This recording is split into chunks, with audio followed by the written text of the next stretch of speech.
Bonjour, donc j'aimerais vous parler, d'un sujet qui me tient à cœur, c'est l'hypersensibilité. Alors souvent, en psychologie, l'hypersensibilité, c'est présenté, comme un trouble du comportement, dû à des traumatismes pendant l'enfance, par exemple, à une mère qui a pas fait le lien avec l'enfant, bah, l'enfant il va être hypersensible.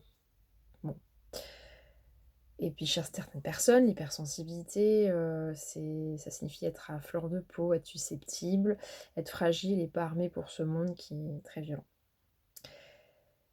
Mais moi, je pense que l'hypersensibilité, surtout, ça permet de sentir ses émotions plus fort, ses sensations en plus grand. Toutes les saveurs, les odeurs, les couleurs sont ressenties avec, plus d'intensité et plus de nuances.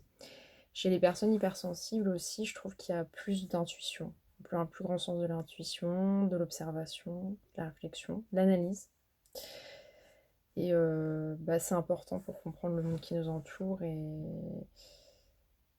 y adhérer et y participer aussi.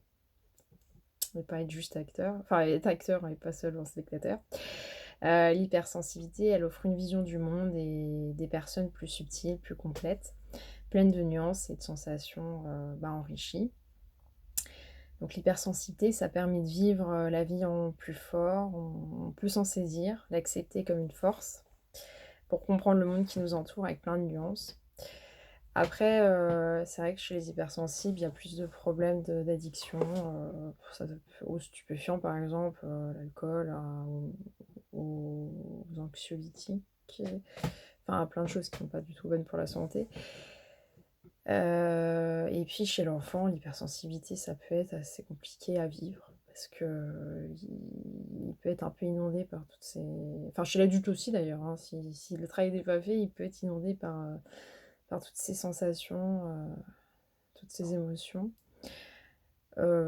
C'est pas évident, c'est vrai, mais avec beaucoup d'écoute, vraiment l'écoute de soi, de ce qu'on ressent, à une certaine maturité, on peut saisir de cette hypersensibilité comme, bah, une force, une plus-value, et pas du tout comme un fardeau.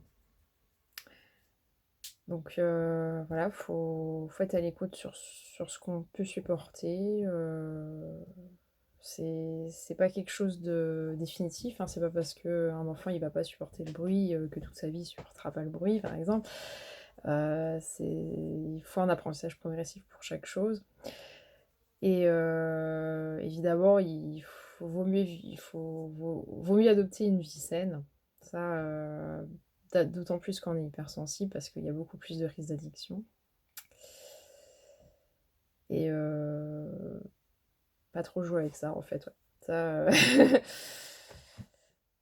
et surtout que c'est pas vraiment utile parce que quand on est hypersensible, on ressent vraiment tout plus fort donc on n'a pas besoin d'appareils artificiels pour être sur une autre planète, hein. Ça, faut pas l'oublier, faut l'apprivoiser, faut réussir à s'en servir, parce que ouais, être hypersensible, c'est être souvent dans l'émerveillement, souvent dans l'euphorie, dans des sensations, des sentiments très forts, très agréables et bah, voilà, je pense que c'est une chance d'être hypersensible et faut pas voir ça comme un fardeau, au contraire, faut voir ça comme, quelque chose, de merveilleux qui nous permet de colorer ce monde un peu gris, de s'émerveiller, d'émerveiller les autres avec notre émerveillement, de mettre, ouais, de la couleur, de la nuance au quotidien. Je pense que les hypersensibles sont des personnes, très sympathiques, très, ouais, merveilleuses, qui peuvent vraiment éclairer, le monde quand elles arrivent à accepter, leur sensibilité, à accepter leurs sensations, leurs sentiments. Voilà, on est plus dans l'acceptation que dans la gestion. C'est pas une gestion comptable, c'est une acceptation pleine et entière de ce qu'on ressent, de ses limites aussi. Ça sert à rien de s'imposer, des choses qu'on supporte pas, vaut mieux y aller progressivement et l'accepter progressivement, mais il faut pas se faire violence. Ça fonctionne pas du tout avec les hypersensibles et bon, je me demande bien si ça fonctionne avec grand monde, mais faut beaucoup de douceur, de compréhension, d'écoute et bah, une certaine dose de maturité pour, bah, accepter, ce qu'on est et heu et être heureux. Voilà, je vous remercie de m'avoir écoutée.